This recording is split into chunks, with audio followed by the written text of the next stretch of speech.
নমস্কাৰ বন্ধুসকল, welcome to maths class. আজিৰ ভিডিঅ'টোত আমি ডিছকাছ কৰিম আপোনালোকৰ আহিবলগীয়া আসাম পুলিচৰ সাব ইন্সপেক্টৰৰ লগতে কনষ্টেবল এক্সামৰ কাৰণে মেথছৰ এটা কোৰ্ছ আমি ক্ৰেছ কোৰ্ছ এটা আমি কৰিম বুলি ভাবিছোঁ।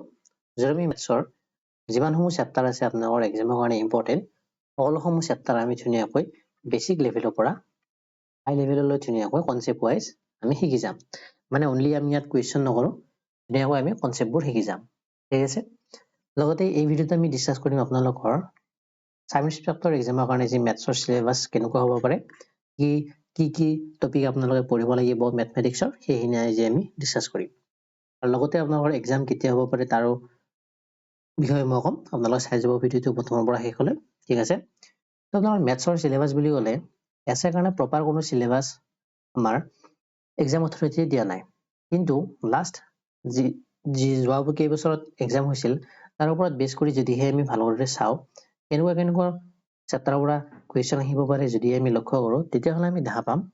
মেথমেটিক্সৰ আপোনালোকৰ নাম্বাৰ চিষ্টেম চেপ্টাৰটোৰ পৰা কুৱেশ্যন অহাটো অতিকৈ মানে ইম্পৰ্টেণ্ট আহিব। ইয়াৰ পৰা ঠিক একেদৰে চিম্পলিফিকেশ্যনৰ কুৱেশ্যন আহে, পাৰ্চেণ্টেজৰ কুৱেশ্যন আহিব পাৰে, ৰেচিঅ' প্ৰপৰ্চনৰ কুৱেশ্যন খুব সাধাৰণতে দেখা নাযায়, তথাপিও আমি এইটো চেপ্টাৰ কমপ্লিট কৰিম। নেক্সট আপোনালোকৰ এভাৰেজ আৰু এইজৰ মিলি কেনে একেলগে কম্বাইন কৰি কুৱেশ্যন দি দিয়ে। পাৰ্টনাৰশ্বিপৰ কুৱেশ্যন অহা দেখা নাযায়, আগতে অহা নাই, তথাপিও আমি এইটো ভালদৰে চাই ল'ম।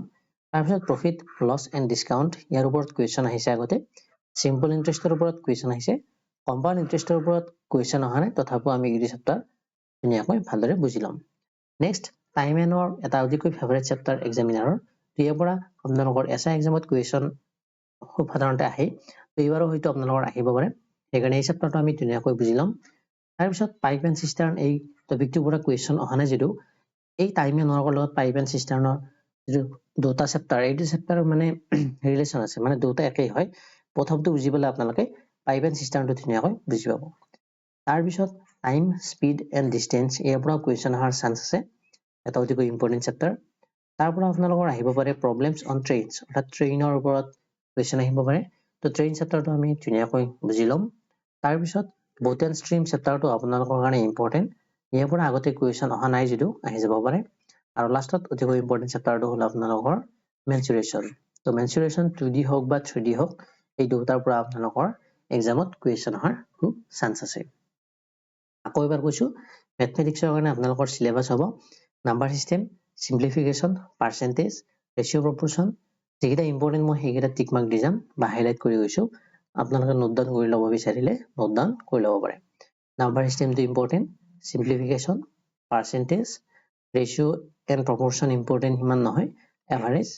এইজৰ ওপৰত কুৱেশ্যন আহিব পাৰে, পাৰ্টনাৰশ্বিপ ইম্পৰ্টেণ্ট সিমান নহয়, প্ৰফিট এণ্ড লছ এইটো important, simple interest important, time and work important, speed time distance important,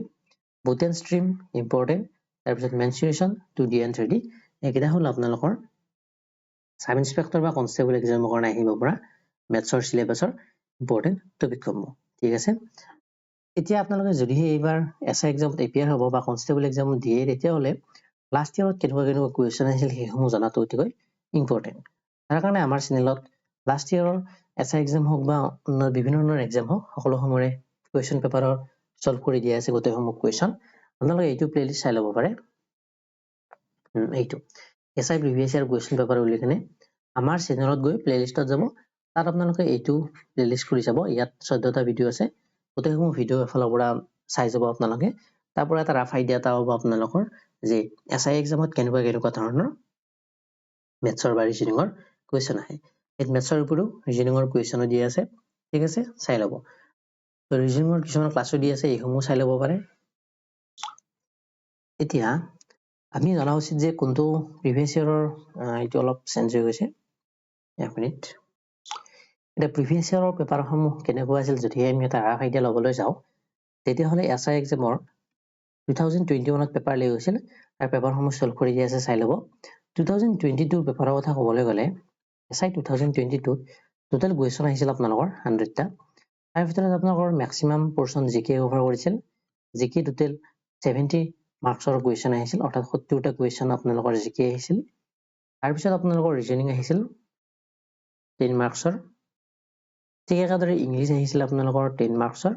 আৰু মেথছ আহিছিল আপোনালোকৰ 3 মাৰ্কছৰ তাৰপিছত নেক্সট আপোনালোকৰ SI এক্সাম হৈছিল 2023 যাক কম্বাইন ৰিটেন টেষ্ট বুলি কেনে মানে গোটেইসমূহ পোষ্টৰ জেইলৰ পৰা আদি কৰি বহুসমূহ পোষ্ট আছিল তো সেই গোটেইসমূহ পোষ্টক কম্বাইন কৰি কেনে এটা ৰিটেন টেষ্ট অনুষ্ঠিত কৰিছিল তাত আপোনালোকৰ ইন্টাৰেষ্টিংলি তাত কুৱেশ্যন আপোনালোকৰ 100টা নাছিল কুৱেশ্যন আছিল মাত্ৰ 50টা আৰু এই 50টা কুৱেশ্যনৰ ভিতৰত মেথছৰ কুৱেশ্যন আছিল 10টা লগতে ৰিজনিঙৰ কুৱেশ্যন আছিল 10টা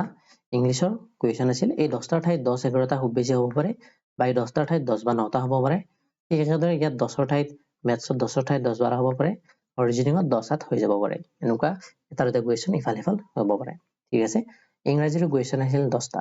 বাকি সমূহ আহিছিল আপোনালোকৰ জিকে ঠিক আছে এটা কুৱেশ্যন সমূহ খুব বেছি টান লেভেলৰ কুৱেশ্যন আহে একদম সহজ বা মিডিয়াম লেভেলৰ কুৱেশ্যন আহে গোটেইসমূহ টপিক যদি আমি ভালদৰে এফালৰ পৰা কনসেপ্ট ওয়াইজ বুজি যাওঁ তেতিয়াহ'লে কুৱেশ্যন সমূহ আপোনালোকৰ কৰাত একো অসুবিধা নহব মাত্ৰ আপোনালোকে প্ৰথমৰ পৰা কনসেপ্ট ওয়াইজ ধুনীয়াকৈ ক্লাছসমূহ কৰি যাব লাগিব তো ক্ৰেশ কোৰ্সটোত আমি খুব বেছি 20টা মান দিন কন্টিনিউ কৰিম কাৰণ আপোনালোকৰ এক্সাম যেহেতু মানে ঘোষণা কৰা মতে সোনকালে হ'ব নৱেম্বৰৰ লাষ্টত বা ডিসেম্বৰৰ ফাৰ্ষ্ট উইকত হোৱাৰ একেবাৰে চান্স আছে তো মাজত মাত্ৰ এক মাহ সময় আছে 1 মান্থ সময় আছে ক'ব গ'লে ভালদৰে তাৰ কাৰণে এই 20 দিনত আমি কন্টিনিউ ডেইলি ক্লাছ কৰিম আৰু প্ৰত্যেকটি দিনতে এটা এটা চেপ্টাৰ যদি আমি শেষ কৰিব পাৰো তাৰ চেষ্টা কৰিম তেনেকৈ আমি 16টা চেপ্টাৰ টোটাল আছিল তো 16টা চেপ্টাৰ আমি ধুনীয়াকৈ ফালৰ পৰা কমপ্লিট কৰি যাম তো ভিডিওসমূহ আপোনালোকে প্ৰথমৰ পৰা শেষলৈ ধুনীয়াকৈ চাব তাৰ পিছত কিবা বুজি নোপোৱা থাকিলে কমেন্ট বক্সত কমেন্ট কৰি সুধিব পাৰিব টেলিগ্ৰাম চেনেলত আপোনালোকৰ টেলিগ্ৰামৰ লিংক ডেসক্ৰিপচনত দি আছে তাত গৈ কিনে টেলিগ্ৰাম চেনেলত জয়েন হ'ব পাৰে তাত ইম্পৰ্টেন্ট কিছুমান পিডিএফ পাব তাত গৈ কিনে আপোনালোকে পিডিএফসমূহ ফ্ৰীতে দি আছে বহুসমূহ পিডিএফ সেইসমূহ সলভ কৰি আপোনালোকে ভাল লাভ কৰিব পাৰে ঠিক আছে তো ভিডিওটো আমি ইমানতে সামৰিছো কালিৰ পৰা আমি ধুনীয়াকৈ ক্লাছসমূহ আৰম্ভ কৰিম আপোনালোকৰ মেথছৰ ক্ৰেশ কোৰ্সটো আজি আমি অনলি সিলেবাসসমূহ মেথছৰ কি সিলেবাস আছে বা আনসাৰ মানে কি টপিকৰ পৰা কুৱেশ্যন আহে সেইখিনি আমি ডিসকাস কৰিলো কালিৰ পৰা আমি ধুনীয়াকৈ ক্লাছসমূহ আৰম্ভ কৰি দিম একদম বেসিক লেভেলৰ পৰা হাই লেভেললৈ প্ৰত্যেকটো টপিক আমি প্ৰথমৰ পৰা শেষলৈ কৰি যাম আৰু ক্লাছসমূহ কৰাৰ পিছত আপোনালোকৰ কোনো টপিকৰ বাহিৰত একো কুৱেশ্যন আহিব যি শিকাইছো সেইসমূহে আহিব একদম নিশ্চিন্ত থাকিব পাৰিব ঠিক আছে আজিৰ ভিডিওটো ইমানেই ভালকৈ লাইক কৰিব চেনেলটো সাবস্ক্ৰাইব কৰি থব থ্যাংক ইউ